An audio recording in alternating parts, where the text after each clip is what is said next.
간증 시간을 좀 부탁을 드렸습니다.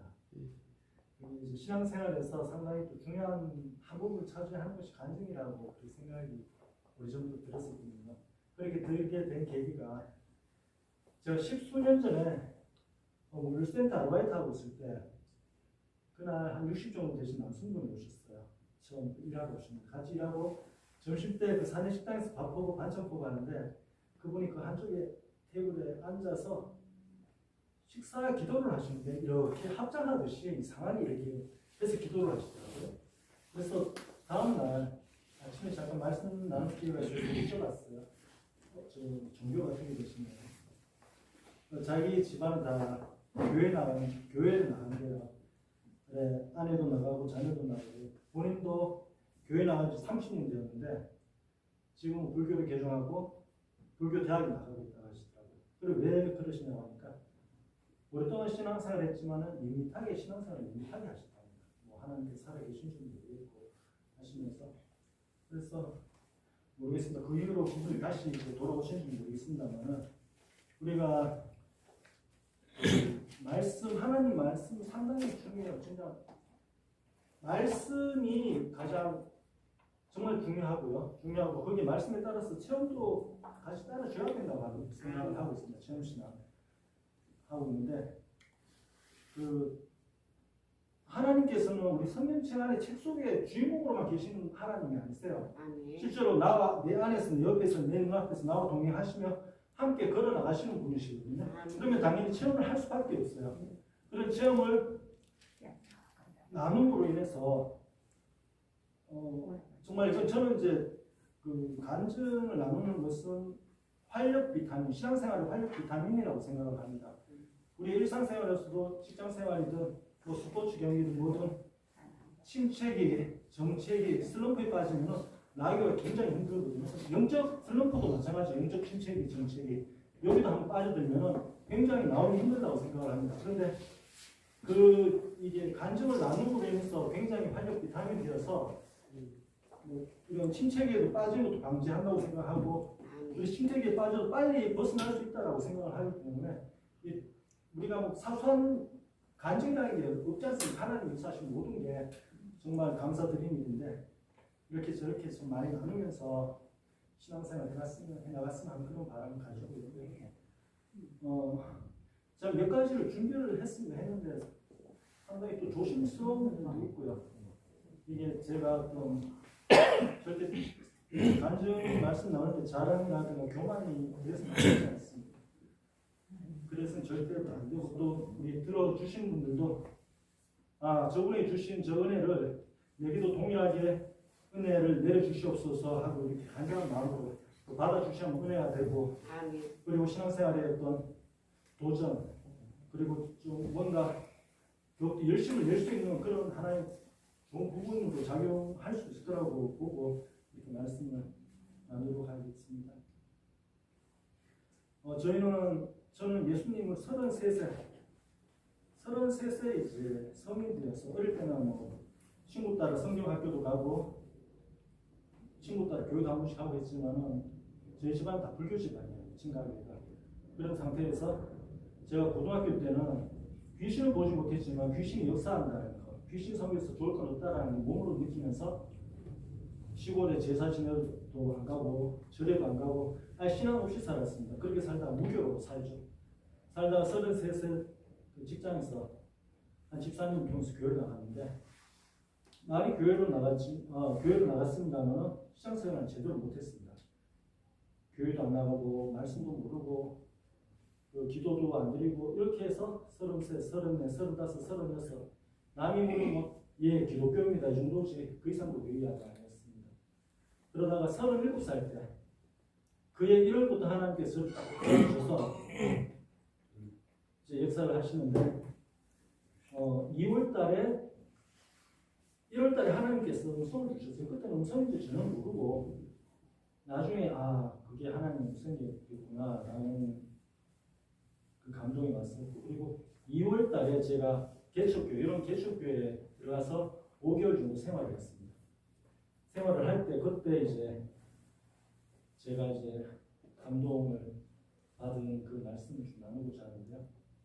신앙생활이 전혀 안 된 상태에서 교회로 들어갔습니다. 직장생활을 하고 있었기 때문에 저녁에 와서 요 뒤에서 옷 갈아입고 왔지만 TV도 없고 인터넷도 없고 기껏해야 성경책밖에 없으니까 심심하면 그때 처음으로 성경책 열어봤다고 해도 반이 아니에요. 읽을 게 없으니까. 그리고 뭐 기도 생활도 안 해보다 보니까 장의자 있는데 뒤쪽에 앉아서 뭐 따로 기도도 뭘 해야 될지도 모르고 그런데 한날 이런 생각이 들더라고요. 과연 하나님께서 나에 대해서 알고 계실까? 나라는 존재에 대해서. 그러니까 나는 기도도 안 하고 말씀도 안 보고 정말 누구는 모태신앙이다, 누구는 정말 신앙생활을 오래 한 그런 분들은 하나님 아시겠지만 나 같은 놈을, 나 같은 존재, 나라는 존재는 알고 계실까라는 그런 의문이 많이 들더라고요. 그래서 한날은 직장에서 퇴근하고 저녁에 오면 이렇게 뭐 푸념 기도도 아니고 푸념도 아니고 그랬습니다. 하나님은 나를 내에 대해서 알고 계실까? 나 같은 건 어떻게 하실까? 이런 기념 기도도 아니고 푸념도 아니고 이런 생활 이런 게 한 일주일 정도 지났던 것 같아요. 그러다 한날 퇴근하고 이제 뒤에 옷 갈아입는데 그 몇 년 전에 불렀던 곡인데 그 당시에는 머리에도 없고 생각도 없던 곡이 입에서 나오는 거예요. 사랑합니다. 나의 예수님. 그렇게 편안하게 옷 갈아입으면서 사랑합니다. 아주 많이요. 사랑합니다. 나의 예수님 사랑합니다. 그것뿐이죠. 하고 그 다음에 가사가 있죠. 사랑합니다 아들아 내가 너를 잘 아노라 하는 그 가사가 하나님의 그 제가 혼자 푸념하니 그런 기도가 거기에다 응답을 주신 것처럼 감동이 밀려오는 거예요. 와 순간적으로 그때 그날 그게 처음이었어요. 처음으로 그런 무릎 꿇고 막 엄청나게 울었습니다. 그 말씀이 와닿았어요. 진짜 그 눈물이 마르질 않더라고요. 그래 속으로 눈물은 그렇게 울면서 눈물 닦고 해야지. 눈물 닦죠. 닦으면 손가락에 있는데 또 눈물이 쏟아지고 엄청 그날 얼마나 많이 흐르는지 모르겠어요. 하나님께서 이 나 같은 놈을 아십니다. 그것도 잘 안다고 그렇게 말씀 주셨구나. 그러니까 이제 바로 기도가 바뀌는 거예요. 하나님, 저를 맨 꼴찌라도 그 좋으니까 저를 심부름꾼으로 시켜주세요. 그런 기도가 나왔습니다. 그런데 그렇다고 제가 뭐 완전히 뭐 회심이 되어서 아니었어요. 요즘 육에 속한 사람, 육적인 사람이니까 형편상 제 한쪽으로는 하나님께서는 절대 공짜로 바라지 않으신다. 분명히 하나님이 심부름을 하면은 공기지는 않으시겠지. 사실 그런 마음도 있었어요. 솔직하게. 그 기도를 드리고 얼마 되지 않아서 하나님께서 사람을 주셔서 신학교를 보내시더라고요. 어떻게 됐냐면 고등 직장생활 할 때 2, 3년 부부가 신학교를 다니고 계시는데 저보고 신학교 가지 않는데 하시더라고요. 말 그대로 그때는 신학교 하면 성직자 되는 거 아니야? 이 성직자 하면 왠지 유흥을 떠나야 되는 거잖아요. 즐길 걸 떠나야 되고. 와, 이거는 내가 그냥 하나님께서는 굶기지 마시라고 진짜 꼴찌 맨 뒤에 그 심부름꾼이라도 심부름꾼으로 심부름 좀 시켜달라고는 기도를 드리지. 그렇게 뭐 신학교 보내면 그런 생각 전혀 못했거든요. 그래 신학교로 가지 않으려 하시더라고요. 학교는 못자하지 말라고. 그래서 한번 생각해보고요. 그때가 2월달이 안 그런데 이제 3월달 시간이 얼마 남지 않았습니다. 오늘 가야 되나 말아야 되나 이거 시간 좀 주십시오 했는데 다음 날까지는 결정이 해야 될 날짜까지 왔습니다. 이건 내가 어떡하지? 가야 되나 말아야 되나. 그럴 때 문득 생각난 게 있었습니다. 제가 그래도 신앙생활 제대로 안 했지만 주로 들은 건 좀 있었다 보니까 성경책을 딱 펼쳤을 때 처음에 딱 들어오는 말씀이 자기한테 주시는 그 응답이다라는 그런 말씀이 있었어요. 그게 문득 생각이 나는 거예요.